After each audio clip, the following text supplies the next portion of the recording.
Pendant 20 ans, mère au foyer, j'ai toujours été passionnée de cuisine. J'étais salarié à mi-temps. Avant de créer Blablacar, j'avais jamais été chef d'entreprise, j'avais été employé dans différentes startups. J'étais cadre dans la grande distribution, donc chez Auchan et Intermarché. Et à 35 ans, j'avais un peu fait le tour et je voulais me lancer dans l'entrepreneuriat et puis tenter une nouvelle aventure.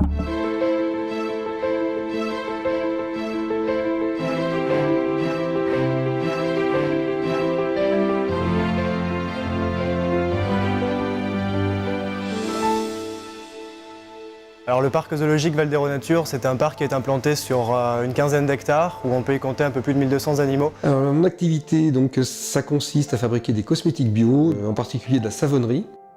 J'ai créé Domobat Expertise, une société qui a été créée en 2008, qui est basée à Montélimar, qui est spécialisée au départ dans les diagnostics immobiliers avant-vente et avant-location.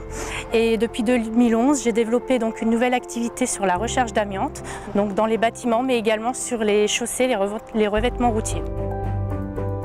Au fur et à mesure de la création, donc je cherchais forcément des financements. C'est pas forcément facile de lever des sous. Et puis j'ai eu connaissance de Scientipol Initiative. Je suis passé en commission où il y avait des responsables de banque, des chefs d'entreprise, des commissaires aux comptes, tout cet ensemble de personnes qui avaient de l'expérience dans le service. Ça nous permet de rencontrer plein de professionnels, des assureurs, des banquiers, des gens du métier ou d'autres entrepreneurs qui ne vous connaissent pas du tout à titre personnel et qui du coup émettent un avis d'un point de vue extérieur et objectif sur votre création. Pour moi, c'était une victoire parce qu'on passe devant un comité d'agrément avec des corps du métier et qui jugent la viabilité de votre projet. Ça permet de se décaler un peu, de mettre un pas de côté, de voir le projet différemment et là aussi de repartir finalement sur de bonnes bases et puis avec plus d'énergie et le moral. Je pense qu'effectivement, ce que les gens souhaitaient, c'était vraiment s'assurer que ce soit viable et donc ils ont appuyé sur les points qui étaient peut-être les plus fragiles ou les plus douteux. Ces personnes-là ont cru en notre projet. Donc nous, voilà, on était très motivés, mais on avait des doutes aussi et du coup, ça nous a confortés et ça nous a boostés. Et cela a participé à ma détermination dans la mise en place du service. Au démarrage du projet, c'est important de trouver des gens qui croient dans le projet et c'est vrai que pour nous, ça a été quand même assez déterminant en termes de confiance et en termes de perspective d'avoir un acteur comme Scientipol Initiative qui croyait dans notre projet, qui nous a prêté de l'argent. Après 3 dossiers bancaires rejetés, on a tendance à perdre un petit peu confiance en soi. Et le fait de passer devant le comité d'initiative Armor et qu'on nous annonce qu'à unanimité, tout le monde croit en notre projet, forcément, ça redonne confiance, ça rebooste. On voit vraiment leur enthousiasme de vouloir nous accompagner.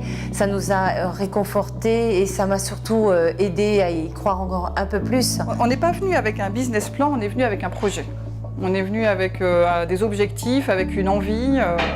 Et c'est eux qui nous ont aidés à construire le business plan, en fait. Parce que nous, on n'est pas chef d'entreprise. Suite à la mise en place, à la rencontre avec l'initiative Pleine Commune, 2 mois après, je suis passé en commission où j'ai obtenu un financement de 5 000. Alors nous avons eu un prêt d'honneur dans le cas des entreprises remarquables. On est l'entreprise avec un vrai intérêt environnemental puisqu'ici nous protégeons des espèces rares et menacées. Certes, nous restons une entreprise, nous devons fonctionner, nous avons des animaux et des employés à nourrir comme j'aime bien dire, mais on a également une vraie vocation philanthropique, territoriale. On a eu chacune un prêt d'honneur de 5 000 €. Et grâce à la plateforme locale, on a également bénéficié d'un fonds national qui s'appelle Initiative Remarquable de 10 000 €. Donc on a 20 000 € de prêt d'honneur. Et en fait, ce qui est aussi très agréable, c'est que c'est de l'argent qui est déboursé très vite. Pour pouvoir constituer une partie du capital de la société, ça nous a beaucoup aidé. Sans Initiative Béziers-Ouest-Hérault, on aurait sans aucun doute mis 5 ans de plus pour créer ce parc. Initiative Armor nous a aidé énormément à faire pression un petit peu pour que les banques réagissent, nous répondent. Sans Initiative Armor, clairement, on n'aurait pas eu de financement bancaire. Le banquier nous prend beaucoup plus au sérieux quand on a en amont un prêt d'honneur et un passage en comité d'agrément, un projet qui a déjà été validé. C'était déterminant, ça m'a permis d'investir au moment où j'en avais besoin au début de la société. De rencontrer également par le biais de la plateforme d'autres créateurs qui sont dans cette même situation. Moi, ça m'a énormément apporté.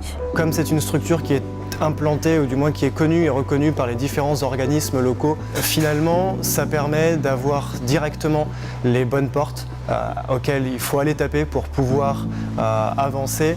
Et c'est vrai que moi, ce que je trouve important dans ces plateformes d'initiative locales, elles portent bien leur nom, c'est qu'elles sont proches, elles connaissent bien le terrain, donc elles connaissent la situation des commerces, les besoins. Notre parrain fut Yves Carcel, l'ex-PDG de Louis Vuitton.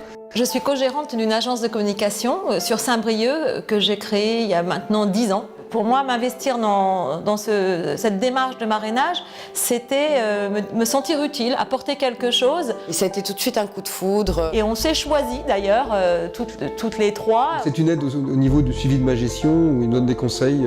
C'est important pour moi d'avoir quelqu'un sur qui m'appuyer. L'objectif, c'était de regarder au quotidien ce qui n'allait pas.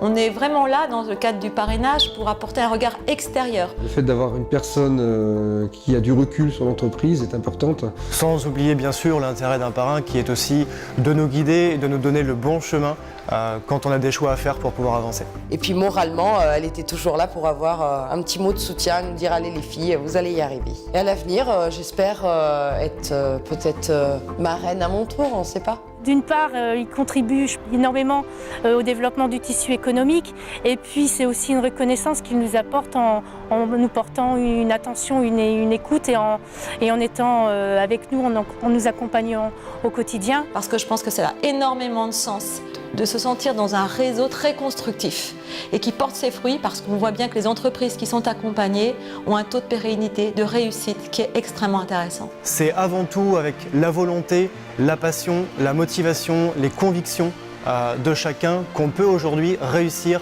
à créer et à avancer. Grâce au conseil d'initiative pleine commune, grâce au réseau qu'ils ont, grâce à leur conseil, l'entrepreneur qui a un projet en termes, qui a ce rêve d'entreprendre, le voit déjà, le voit comme une réalité. Et ça fait 70% du travail. C'est vraiment des rencontres avant tout. Et c'est vrai que c'était un rêve, mais vraiment le rêve que je ne pensais jamais réaliser. Quand je suis venue visiter cet établissement pour la première fois, je me suis dit jamais j'aurai les moyens de pouvoir financer un tel établissement.